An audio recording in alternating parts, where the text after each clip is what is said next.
Bismillahirrahmanirrahim. Assalamualaikum warahmatullahi wabarakatuh. Waalaikumsalam warahmatullahi wabarakatuh.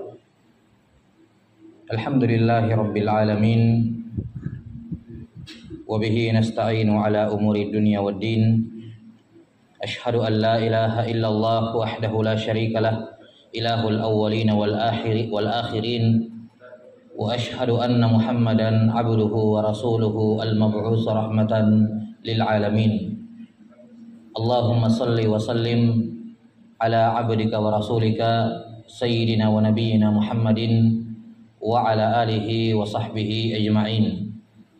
Qala Allah Ta'ala, ya ayyuhalladzina amanu taqullaha haqqa tuqatih wa la tamutunna illa wa antum muslimun. Amma ba'd.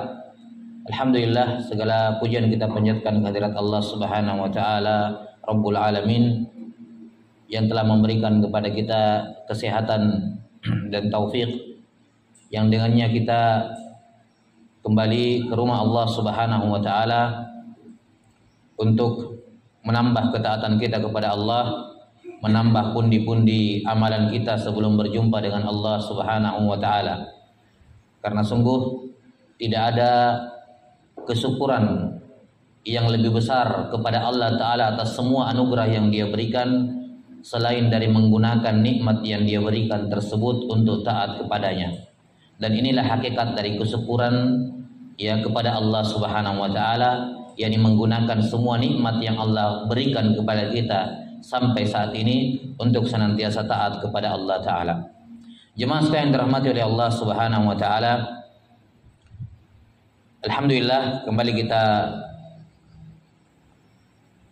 berkumpul di tempat ini untuk mengkaji salah satu perkara penting dalam ajaran Islam yang merupakan salah satu sebab sempurnanya syahadat kita yang kedua, asyhadu anna Muhammadar Rasulullah, yaitu terkait dengan pengenalan ma'rifatun Nabi sallallahu alaihi wasallam. Di mana kita tahu bahwa ini merupakan pertanyaan kedua yang akan ditanyakan oleh Munkar dan Nakir kepada semua orang yang meninggal. Semua yang meninggal, baik dia dikubur maupun tidak dikubur, masih tersisa jasadnya ketika dikubur atau sudah hancur, yang ditemukan jasadnya atau tidak, pokoknya siapa saja yang meninggal ya, tidak mesti dikubur. Dia dimakan oleh binatang buas, dalam perutnya binatang buas, tetap dia akan mendapati alam yang namanya barzakh. Dan di alam barzakh ini 3 pertanyaan yang wajib dijawab oleh setiap orang, muslim ataupun yang bukan muslim, akan ditanyai semuanya. Ma rabbuka wa ma dinuka wa man nabiyuk. Ini pertanyaan yang ketiga. Dan tentu saja untuk menjawab pertanyaan yang ketiga, siapa nabi kita, tidak mungkin kalau kita bisa menjawab kalau kita tidak tahu apa-apa tentang beliau kecuali namanya saja. Nama beliau saja. Butuh, harus bagi seorang muslim untuk mengenali sirah, sejarah perjalanan hidup Nabi Muhammad SAW sejak beliau lahir sampai beliau meninggal. Pada pertemuan terdahulu kita sudah mulai membacakan poin awal dari kitab Aujazus Siyar li Khairil Bashar karya Al-Imam Ahmad bin Faris Ar-Razi rahimahullahu ta'ala, di mana di pertemuan terdahulu sudah dibahas terkait dengan maulid Nabi Sallallahu Alaihi Wasallam. Yang dimaksud dengan maulid secara bahasa adalah makan al-wiladah wa zamanuha, tempat beliau dilahirkan dan kapan beliau dilahirkan. Ya, jadi secara bahasa dalam bahasa Arab. Cuman kalau sudah pindah ke bahasa Indonesia, maulid itu perayaan kelahiran Nabi Sallallahu Alaihi Wasallam. Cuman secara bahasa Arab, maulid itu adalah tempat lahir atau tempat atau waktu lahir. Makanya kalau dikatakan oleh para ulama maulid Nabi sallallahu alaihi wasallam adalah di Mekah. Tempat lahir beliau adalah di Mekah pada tahun gajah. Ya, dan sudah kita terangkan alhamdulillah pada pertemuan sebelumnya bagaimana kisah Allah Ta'ala menghancurkan pasukan bergajah yang disebutkan dalam surah Al-Fil, dan bagaimana asal muasal kenapa Abraha berani untuk menyerang dan berusaha untuk menghancurkan Ka'bah. Kemudian kata penulis rahimahullahu taala, wa ummuhu Aminatu bintu Wahab ibni Abdi Manaf ibn Zuhrah. Ibu Nabi sallallahu alaihi wasallam bernama Aminah bintu Wahab ibn Abdi Manaf ibni Zuhrah. Ya, adapun ayah beliau sudah disebutkan nasabnya sebagaimana ketika disebutkan nasab beliau. Jadi ini ibu beliau juga dari keturunan Quraisy, dari suku Quraisy. Ya. Dan tidak kita ragukan bahwa di seluruh alam semesta suku yang paling mulia adalah suku Quraisy.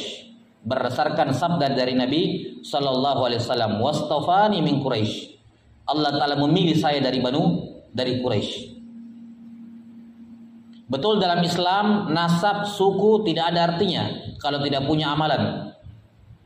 Man batta'a bihi amaluhu lam yusri' bihi nasabuh. Kata Nabi sallallahu alaihi wasallam, siapa yang terlambat masuk surga atau bahkan mungkin tidak jadi masuk surga, tidak masuk surga maksud saya, gara-gara amalannya yang sedikit, amalannya yang tidak ada, maka nasabnya, keturunannya tidak akan membuat dia masuk surga.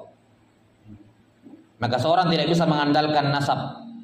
Apa nasab yang mau diandalkan? Kalau seorang Ibrahim alaihissalam bapaknya kafir, musyrik. Nasab apa yang kita mau andalkan? Anaknya Nabi Nuh, kafir, musyrik. Ya. Nasab apa yang kita mau andalkan? Pamannya Nabi, Abu Lahab, Abu Talib, Abu Jahal. Abu Lahab, pamannya Nabi SAW, musyrik, tersebut dalam Quran, tabbat yada Abi Lahab. Ya, maka tidak ada nasab yang bermanfaat kalau amalannya tidak ada. Nasab nanti bermanfaat kalau amalan ada dulu. Kalau amalannya bagus, baru dilihat nasabnya. Ini keturunan Nabi kah bukan? Ini keturunan orang soleh kah bukan? Baru dilihat di situ. Yang penting punya amalan dulu, masuk surga dulu, baru kemudian dilihat derajatnya, nasabnya. Iya. Dan di sini Nabi Muhammad SAW disebutkan oleh para ulama sirah adalah satu-satunya anak bayi yang lahir dari dua orang tua, dua-duanya dari suku Quraisy. Ini menunjukkan ketinggian nasab Nabi Muhammad SAW. Disebutkan oleh pakar sirah, oleh para ulama sirah, Nabi Muhammad SAW adalah satu-satunya bayi yang lahir ketika itu yang dari jalur bapak dan ibunya dua-duanya Quraisy. Maka sempurna nasab beliau. Dari sisi nasab, orang-orang kafir, orang-orang musyrik tidak bisa mengkritik Nabi, kamu itu keturunan ini, keturunan itu. Mau kritik bagaimana? Bapaknya dari Quraisy, ibunya dari Quraisy. Tidak ada sedikit pun cacat pada nasabnya Nabi Muhammad sallallahu alaihi wasallam. Iya. Wa tazawwaja Aminata Abdullah ibnu Abdul Muttalib fahamalat bi Rasulillah sallallahu alaihi wasallam. Aminah istri atau ibu Nabi sallallahu alaihi wasallam kemudian dinikahi oleh ayah beliau Abdul Muttalib, ya, kemudian hamil, ya, mengandung Rasulullah sallallahu alaihi wasallam. Summa ba'atha Abdul Muttalib Abdullah yamtaru lahu samram min Yasrib fatuwfi biha. Kemudian Abdul Muttalib ketika itu Nabi Muhammad SAW masih dalam kandungan. Ya. Abdul Muttalib menyuruh anaknya Abdullah ini untuk pergi menjual korma-korma mereka ke Yasrib. Yasrib ini namanya Madinah dulu. Namanya Madinah dulu, Yasrib. Madinah ini di zaman dahulu itu adalah kota paling angker. Kenapa angker? Karena di dalamnya ada wabah penyakit yang sangat berbahaya bagi siapapun orang luar yang datang ke sana. Kalau orang-orang yang lahir di sana sudah imunnya sudah memang terbentuk lah istilahnya. Tidak ada orang yang tinggal yang dari luar Madinah tinggal ke Madinah kemudian bisa bertahan. Kalau bukan sakit keras meninggal. Termasuk Abu Bakar As-Siddiq, Bilal bin Abi Rabah ketika pertama kali hijrah itu kena demam luar biasa tinggi. Makanya disebutkan dalam hadis bahwa Madinah itu ada al-ard, yaitu maka baladil ard. Baladil ard adalah negeri di muka bumi ini yang paling memiliki wabah penyakit. Sampai kemudian Nabi SAW hijrah ke sana dan ia menjadi negeri yang paling baik, yang paling bagus, yang paling sehat. Kemudian Nabi SAW memberikan nama kepada Madinah Thaibah, negeri yang baik. Maka Abdullah ini walaupun sudah kita sebutkan di kisah sebelumnya, paman-paman beliau tinggal di Medina, tapi sejak kecil sudah dibawa ke Mekah, Abdul Muttalib ini. Maka ketika Abdul Muttalib mengirim Abdullah yang lahir di Mekah, mengirim Abdullah ke Medina untuk berdagang korma, di sana beliau kena penyakit wabah ini. Jadi memang ada penyakit di Medina itu di zaman itu yang memang yang tahan hanya orang-orang Medina. Kalau orang luar datang kena dengan izin Allah Ta'ala. Maka Abdullah ketika berdagang di sana kena penyakit ini dan meninggal di sana. Meninggal di Medina. Iya. Kemudian disebutkan oleh para ulama bahwa Abdullah, ayah Nabi sallallahu alaihi wasallam itu meninggal ketika Nabi sallallahu alaihi wasallam itu masih dalam kandungan. Ada yang menyebutkan masih 8 bulan, ada yang menyebutkan masih 6 bulan dalam kandungan, bahkan ada yang menyebutkan bahkan beliau sudah lahir. Ada sebagian menyebutkan pakar sirah begitu, sudah lahir tapi masih kecil. Cuman pendapat yang paling masyhur di kalangan ulama sirah adalah bahwa beliau masih di kandungan ketika Abdullah meninggal. Dan ini sudah menjadi sunnatullah kelihatannya, bahwa banyak-banyak alim ulama yang datang setelah Nabi Muhammad yang menjadi umat Nabi Muhammad SAW itu banyak yang lahir dalam keadaan yatim mengikuti pimpinan mereka, Nabi Muhammad SAW. Kemudian disebutkan wa waladat Aminatu Rasulullah SAW yaumal isnain. Aminah kemudian melahirkan Rasulullah SAW pada hari Senin. Pada bulan Rabiul Awal. Tanggal berapa? Ini diperselisihkan oleh para ulama. Mayoritas ulama sirah seperti yang dikatakan oleh Ibnu Ishaq dalam kitab sirahnya, mayoritas ahli sirah mengatakan tanggal 12 Rabiul Awal, hari Senin. Sebagian ulama mengatakan tanggal 9 Rabiul Awal, sebagian mengatakan tanggal 8 Rabiul Awal. Dan ini yang dikuatkan oleh sebagian ahli hadis, tanggal 8 Rabiul Awal. Tapi yang masyhur di pakar sejarah Islam itu tanggal 12. Itu yang kita ketahui. Adapun harinya hari Senin berdasarkan sabda Nabi Muhammad SAW sendiri ketika ditanya mengapa beliau puasa Senin Kamis. Kata beliau, adapun Senin fa yauma wulidtu, itu hari saya lahir. Adapun hari Kamis saya puasa karena hari itu amalan diangkat ke langit setiap pekan. Maka saya ingin agar amalan saya diangkat dalam keadaan saya puasa. Maka beliau sallallahu alaihi wasallam lahir pada hari Senin, tanggal 12 Rabiul Awal menurut yang dikuatkan oleh para ulama sirah. Di antaranya oleh Ibnu Ishaq rahimahullahu taala.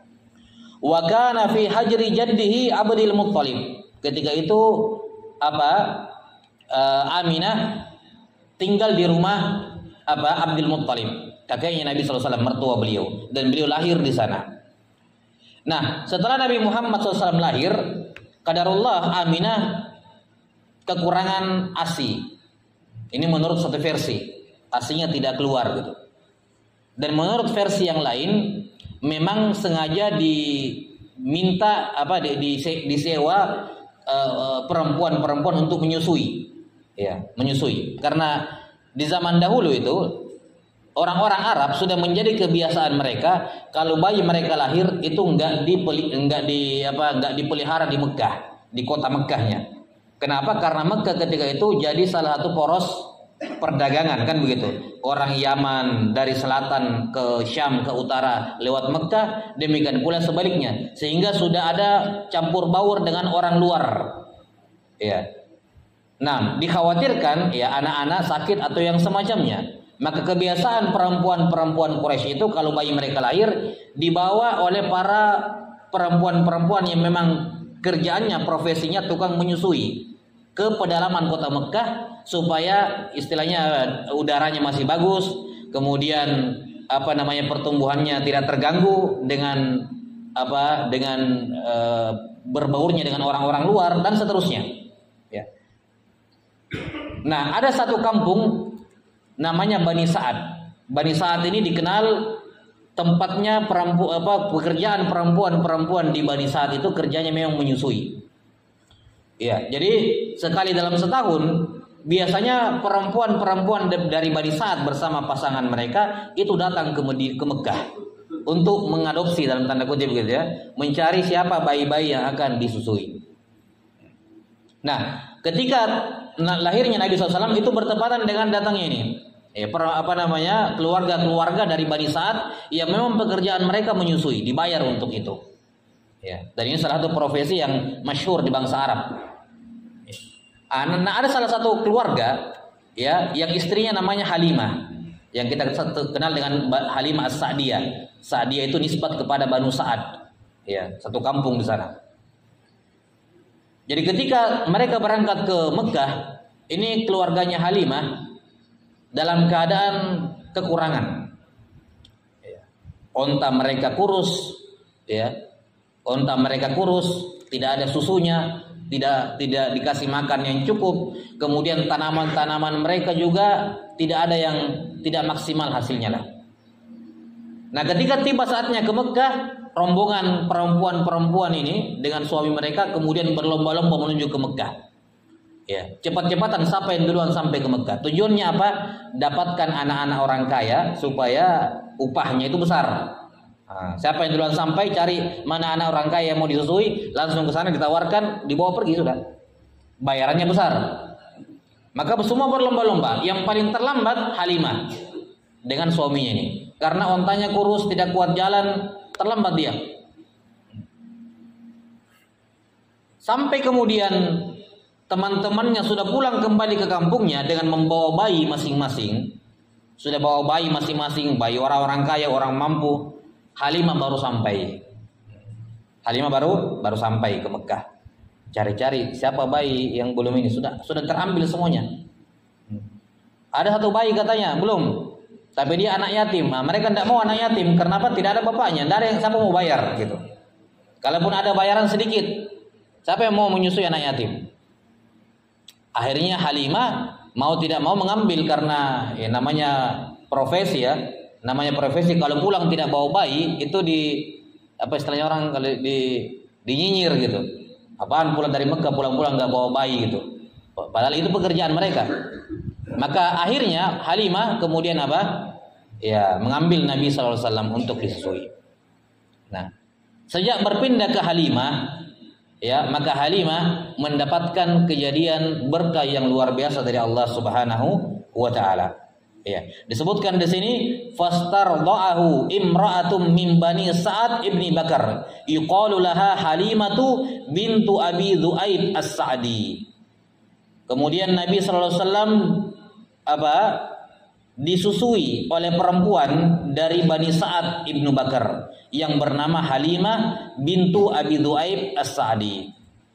Ya, demikian kisahnya beliau disusui. Nah, ketika pulang dari Mekah dengan membawa Nabi sallallahu alaihi wasallam, enggak tahu kenapa tiba-tiba ontanya yang tadi lemas langsung cepat jalannya.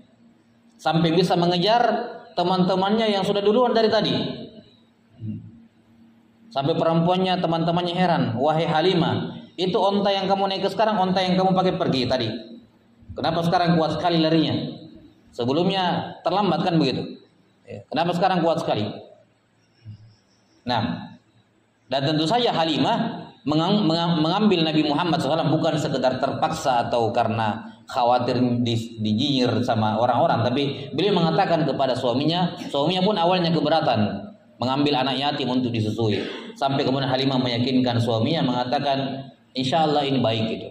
Ya, ini anak yatim, mudah-mudahan Allah Taala memberkahi kita kalau mengasuh anak yatim dan seterusnya. Setelah tiba di rumahnya, mulai dirawat, disusui, ya, oleh Halimah, keajaiban mulai terjadi. Tanaman-tanamannya yang tadi kering tiba-tiba subur, ya, kemudian ontanya tiba-tiba penuh susunya, ya, gampang mudah untuk diperah setiap hari. Kemudian tiba-tiba beranak pianak anak onta-onta betinanya sehingga jadi banyak. Mereka pun semakin yakin ini berkah karena mengasuh anak yatim ini. Ya. Demikian keadaan Nabi sallallahu alaihi wasallam di Mekah, di Bani Sa'ad. Nah, di Bani Sa'ad ini ketika beliau berumur 4 tahun, itu sudah pergi mengembala kambing. Karena mungkin kita di zaman sekarang fisiknya beda ya dengan zaman anak-anak zaman dulu, apalagi di Arab sana. Jangan dibayangkan 4 tahun kayak kita sekarang, anak-anak 4 tahun pergi mengembala kambing ya. Orang Arab 4 tahun anak-anak zaman dulu lagi ya. Kita aja sekarang kan di Indonesia, kalau kita lihat anak-anak SMP sekarang kan kecil-kecil ya. Beda sama anak SMP tahun-tahun 90 atau sebelum 90 besar-besar gitu. Jadi penurunan gitu. Di Arab juga begitu. Nabi SAW 4 tahun itu sudah pergi mengembala kambing dengan saudara-saudara susuannya, anak-anaknya Halimah, anak kandungnya Halimah. Ya. Nah, suatu ketika pada usia 6 tahun kalau nggak salah dalam sirah disebutkan, ya, atau sebelumnya, ketika Nabi SAW sedang mengembala kambing sambil bermain-main dengan saudaranya, tiba-tiba turun malaikat Jibril dan Mikail, kemudian membawa Nabi SAW untuk dibelah dadanya. Untuk dibelah dadanya. Di mana tujuan dibelah dadanya oleh Nabi SAW, tujuan dada Nabi SAW dibelah oleh malaikat untuk dibersihkan hatinya, dibuang bagian dari setan di situ. Bagian dari setan di hati Nabi SAW. Maka ketika Nabi SAW diambil oleh malaikat, ini dua saudaranya lihat ini kayak Muhammad diculik ini. Mereka cepat pulang berdua ke mamanya. Ya. Dia bilang Muhammad sudah meninggal, dia dibunuh. Kaget Halimah luar biasa sama suaminya. Anaknya orang masalahnya ini, bukan anak kita sendiri kan begitu. Anaknya orang kita pelihara dibunuh di sini. Maka mereka cepat datang gitu. Sampai di sana proses sudah selesai. Ya, proses sudah selesai. Di mana dada Nabi SAW dibelah, dikeluarkan hatinya, kemudian dibersihkan, kemudian dimasukkan kembali, kemudian dijahit. Ini adalah operasi bedah pertama yang terjadi dalam sejarah. Dan Aisyah mengatakan saya lihat bekas jahitannya. Jadi bukan bukan kayak gaib begitu, masuk terus hatinya tembus terus masuk lagi, enggak. Itu betul-betul dibelah dan dijahit betulan. Kata Aisyah radhiyallahu anha, saya lihat bekas jahitannya pada dada Nabi sallallahu alaihi wasallam. Jadi betul-betul dibedah, kemudian dipotong, kemudian dijahit kembali dan seterusnya. Dan ini salah satu penafsiran dari firman Allah Ta'ala, alam nashrah laka sadrak, sungguh kami telah melapangkan dadamu. Ya. Para ulama tafsir mengatakan dilapangkan dadanya Nabi Muhammad SAW dalam dua bentuk. Pelapangan yang sifatnya maknawi, yakni dibuat beliau orang manusia yang paling berlapang dada, paling sabar. Beliau bisa menerima gangguan apa saja, beliau tidak akan balas. Yang penting jangan masalah agama. Kalau masalah agama beliau balas. Tapi kalau celaan kepada diri beliau tidak akan dibalas. Beliau manusia yang paling berlapang dada. Dan yang kedua ada pelapangan yang bersifat hissi, bersifat fisik. Ya. Salah satunya disebabkan karena ini. Ya. Dan Nabi SAW sepanjang dalam sirah Nabawi disebutkan dibelah dadanya 2 kali. 1 kali ketika masih kecil di sini di Bani Sa'ad, dan 1 kali sebelum melakukan perjalanan Isra Miraj. Ya, sebelum perjalanan Isra dan Miraj beliau dibelah lagi, dadanya dibersihkan lagi hatinya, dipersiapkan jantungnya itu untuk melihat hal-hal yang luar biasa. Kita di dunia kan kalau dikasih kaget saja lihat hal-hal yang ini bisa mati orang jantungan gitu, karena saking indahnya. Kan begitu, saking hebatnya bisa ya. Jadi jantung manusia itu tidak kuat untuk melihat keajaiban yang luar biasa. Maka Nabi SAW dikuatkan kembali hatinya. Iya. Kemudian setelah selesai itu datang Halimah ketakutan, lihat Muhammad nggak kenapa-kenapa. Dia bilang sudah kita pulangkan saja ke orang tuanya. Entar di sini kenapa-kenapa anaknya orang. Iya. Akhirnya dibawa kembali ke Mekah, dikembalikan kepada orang tuanya. Sebagian riwayat mengatakan setelah dibawa ke Aminah, ke Mekah, disuruh bawa pulang kembali. Cuman ketika kali kedua ini tidak lama terus dikembalikan. Jadi ada yang mengatakan beliau 2 kali dirawat di Bani Sa'ad itu. Ya. Ada yang mengatakan cuma 1 kali. Kemudian falamma syabba wasa'a raddathu ila ummihi faftasalathu. Ketika sudah mulai besar, umur 6 tahun, ya disebut dalam sebagian buku sirah pada umur 6 tahun beliau pun dipulangkan oleh Halimah ke orang tuanya. Ya, kembalikan kepada ibunya dan ibunya kemudian merawat beliau. Kemudian falamma atat lahu sittu sinin matat ummuhu. Pada usia 6 tahun, jadi tidak lama setelah kembalinya kepada ibu beliau meninggal. Falamma atat lahu sittu sinin, ketika Nabi Muhammad SAW berumur 6 tahun, ibu beliau meninggal. Marji'aha minal Madinah bil abwa. Ketika Halimah baru pulang dari Madinah, ketika Aminah baru pulang dari Madinah di daerah Abwa, sebagian mengatakan untuk menziarahi kubur suaminya. Menziarahi kubur suaminya di Madinah. Setelah pulang dari Madinah, beliau meninggal di daerah Abwa, daerah antara Mekah dengan Madinah.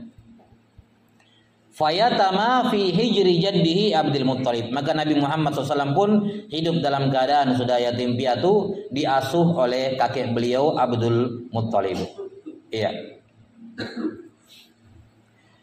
Falamma atat lahu 8 sinin wa syahrani wa 10 ayyam tufiya jadduhu Abdul Muttalib. Dan Abdul Muttalib pimpinan Quraisy ketika itu, sebagaimana sudah disebutkan kisahnya. Beliau dirawat oleh kakek beliau selama 2 tahun. Dirawat oleh kakek beliau selama 2 tahun. Dan ketika itu beliau menjadi keponakan yang paling disayang oleh semua paman-pamannya. Kenapa? Abdullah, adik bungsu beliau, adik bungsu mereka adalah orang yang sangat mereka cintai, adik bungsu mereka. Terus ada anaknya meninggal orang tuanya, sudah. Paling disayang sama semua paman-pamannya, disayang oleh Abu Thalib, disayang oleh Abu Lahab. Semua paman-pamannya beliau itu oleh Hamzah sayang kepada Nabi SAW, apalagi di bawah pengasuhan dari kakek beliau langsung. Beliau dirawat oleh kakek beliau selama 2 tahun. Ya, dari umur 6 sampai umur 8. Falamma atat lahu 8 sinin wa syahrani wa 10 ayyam tufiya jadduhu Abdul Muttalib. Ketika beliau berumur 8 tahun 2 bulan 10 hari. 8 tahun 2 bulan 10 hari kakek beliau Abdul Muttalib meninggal. Fawaliyahu Abu Talib ibni Abdul Muttalib. Maka beliau pun diasuh oleh paman beliau Abu Talib ibnu Abdul Muttalib. Dari semua paman-paman beliau, kenapa Abu Talib yang merawat Nabi Muhammad SAW padahal banyak paman-paman yang lain? Karena Abdul Muttalib itu 10 anak laki-lakinya bukan berasal dari satu istri. Jadi beliau punya beberapa orang istri, lahir anak-anak ini. Nah, yang seibu dengan Abdullah adalah Abu Talib. Jelas ya? Jadi Abu Talib saudara, seayah dan seibu dengan siapa? Dengan Abdullah, bapaknya Nabi Muhammad SAW. Makanya wajar ketika meninggal, kakeknya yang paling berhak merawatnya adalah Abu Talib, karena dia saudara kandung sebapak seibu dengan Abdullah. Beda dengan saudara yang lain, mungkin Hamzah atau Abu Lahab, itu beda ibu. Beda ibu. Yang seibu dengan Abdullah adalah Abu Talib, makanya dia yang merawat. Dan ini menunjukkan kepada kita bahwa kalau ada seorang anak yatim meninggal orang tuanya, dua-duanya, maka yang paling berhak merawat setelahnya adalah kakeknya. Kakeknya dalam Islam pun begitu aturannya. Dalam Islam kalau ada anak meninggal orang tuanya, ya, maka yang paling berhak merawatnya adalah kakeknya. Tidak ada yang boleh yang lain menggugat kalau kakeknya mau merawat. Setelah kakek meninggal baru ke pamannya yang saudara kandung dengan bapaknya. Seperti yang dialami oleh Nabi SAW. Wa kana akha Abdillahi li ummihi wa abihi. Ini Abdullah itu atau Abu Talib adalah saudara kandungnya Abdullah, seayah seibu. Makanya dia yang paling berhak merawat Nabi SAW. Walaupun paman-pamannya yang lain mau juga mau merawat Muhammad yang masih yatim ini. Semua pamannya mau merawat, tapi yang paling berhak adalah Abu Talib. Karena saudara kandung seayah seibu dengan Abdullah. Iya. Kemudian ketika dirawat oleh Abu Talib, disinilah Nabi Muhammad SAW diajar untuk berdagang. Beliau sudah belajar beternak, ya, mengembala di Bani Sa'ad. Kata Nabi Muhammad SAW, tidak ada seorang pun nabi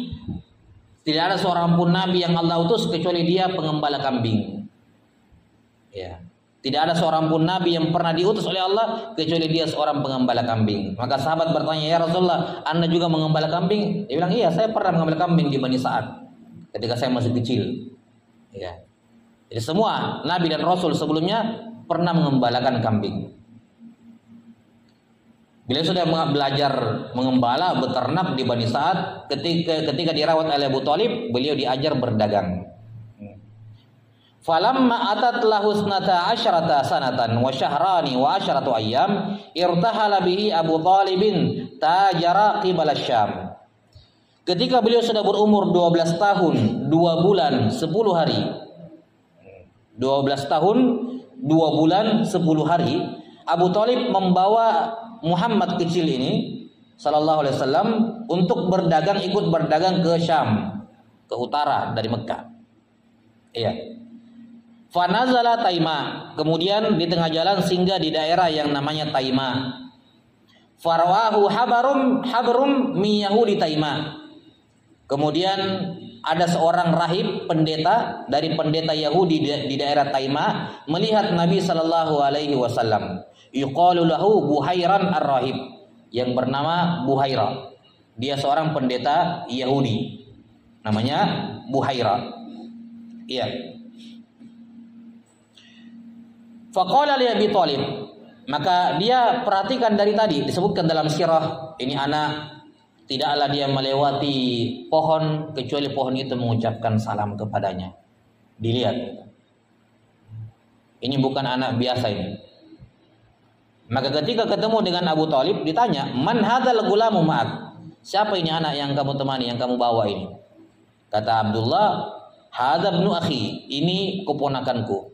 Dalam riwayat lain disebutkan Abu Thalib mengatakan, ini anakku, ini anak saya. Kata Buhaira, kadzabta, kamu bohong. Ya, dia tahu ini anak tidak mungkin punya bapak. Ini anak tidak mungkin punya bapak. Kenapa? Buhaira sudah lihat tanda-tanda kenabian dan dia sudah pelajari di Taurat bahwa nabi terakhir yatim, lahir dalam keadaan yatim. Jadi dia sudah fix pastikan ini nabi. Dan Taurat mengatakan dia lahir dalam keadaan yatim. Makanya ketika Abu Thalib mengatakan ini anak saya, kata Buhair, kamu bohong, bukan anakmu ini. Langsung ditahu sama Buhair. Akhirnya dia bilang, iya, ini ponakan saya, anaknya saudara saya. Maka ditanya, kenapa kamu bisa tahu ini bukan anak saya? Ya, kata Buhaira, saya lihat, disebutkan kisahnya dari buku sirah, saya lihat dia ketika tidaklah dia melewati pohon kecuali pohon itu mengucapkan salam kepadanya. Ini adalah Rasul, ini Nabi, dan tidak mungkin Nabi ini lahir dalam keadaan punya bapak. Gitu. Tidak mungkin. Dan perlu diketahui, musyrikin Quraisy itu sudah bersosialisasi dengan pendeta-pendeta Yahudi atau orang-orang Yahudi Nasrani, sehingga kabar-kabar tentang isinya Taurat Injil tidak terlalu asing bagi mereka. Termasuk akan adanya Nabi akhir zaman. Mereka sudah tahu itu. Ya, mereka sudah tahu itu akan adanya Nabi akhir zaman. Makanya banyak sudah kita sebutkan kemarin kan, ada belasan anak yang lahir sebelum Nabi Muhammad SAW, orang tuanya semua kasih nama Muhammad. Dengan harapan anaknya yang akan jadi nabi. Kenapa? Karena mereka dengar dari pendeta-pendeta Yahudi Nasrani ada nabi akhir zaman namanya Muhammad. Nama Muhammad tidak familiar di bangsa Arab ketika itu. Nanti mereka dengar dari pendeta Yahudi Nasrani, baru mereka lomba-lomba kasih nama anak mereka Muhammad. Sudah kita sebutkan di pertemuan sebelumnya bahwa di zaman Nabi Muhammad SAW ada 13 atau 14 anak lain yang namanya Muhammad juga. Ya, dengan harapan kayak tadi. Jadi mereka sudah terbiasa mendengarkan kabar-kabar ini dari orang-orang Yahudi atau orang-orang Nasrani. Biasa dengar kabar-kabar di Taurat sama kabar-kabar di Injil. Mereka sudah biasa dengarkan. Nah, maka dari sinilah kelihatannya Abu Thalib, lihat bagaimana Abu Thalib punya pengetahuan terhadap Nabi Muhammad SAW. Inilah alasan kenapa Abu Thalib bela mati-matian. Gitu ya. Pak keponakannya ini, karena memang dari awal dia sudah dapatkan apa? Sudah dapatkan pesan-pesan seperti ini. Iya. Qala asyaqiqun anta alaihi qala na'am. Asyafiqun anta alaihi qala na'am.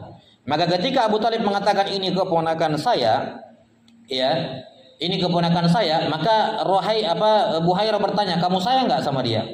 Katanya tentu saja saya sayang. Iya. Tentu saja saya sayang, ini keponakan saya. Iya. Qala fa wallahi la in qadimta bihi Syam la taqtulannahu al-yahud. Maka Buhaira mengatakan, demi Allah, kalau kamu sampai, ini kan belum sampai ke Syam, baru di daerah di daerah Taima tadi. Kata Buhaira, demi Allah, kalau kamu sampai bawa dia tiba di Syam, dia akan dibunuh oleh orang-orang Yahudi. Kenapa? Karena orang Yahudi akan melihat pada dirinya apa yang saya lihat, sehingga mereka akan tahu itu Nabi. Dan pekerjaannya Yahudi dari dahulu itu membunuh Nabi. Dalam Al-Quran disebutkan, wa yaqtulunal anbiya'a bighairi haqq. Mereka membunuh para nabi dan itu bukan sesuatu yang benar. Dan orang Yahudi membunuh Nabi karena cemburu. Cemburu. Ada nabi yang tidak sesuai dengan maunya, mereka bunuh. Yahudi. Jadi maunya itu nabi yang ikut kepada kemauannya mereka.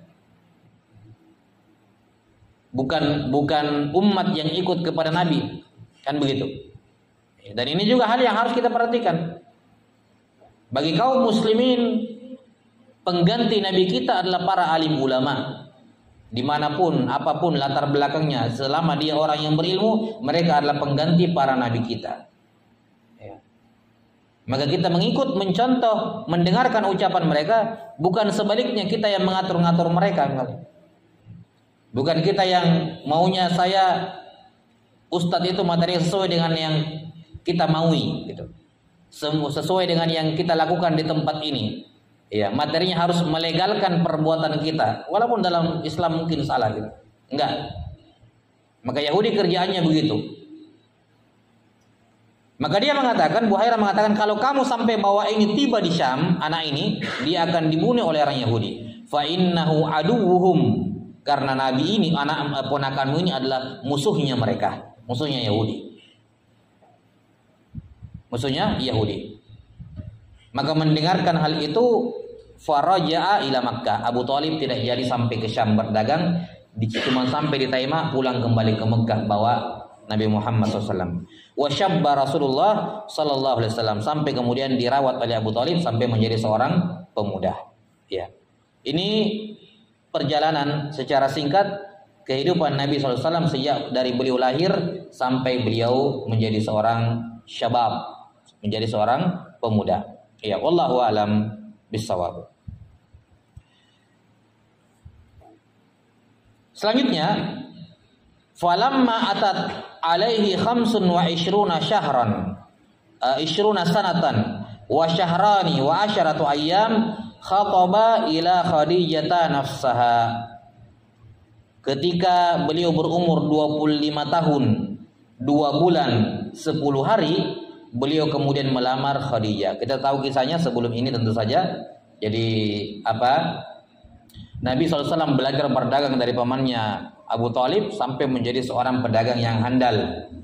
Dan salah seorang perempuan atau bahkan perempuan paling kaya di Mekah. Iya.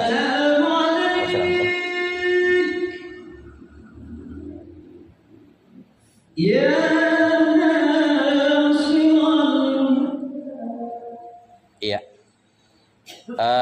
Mungkin kisah ini kita lanjut nanti insya Allah di pertemuan berikutnya. Mungkin kalau ada pertanyaan ya. 5 menit lagi mungkin ya. 5 menit ya. Gimana? Kita isi tanya jawab aja. Ya, silakan. Dan kalau ada pertanyaan bisa di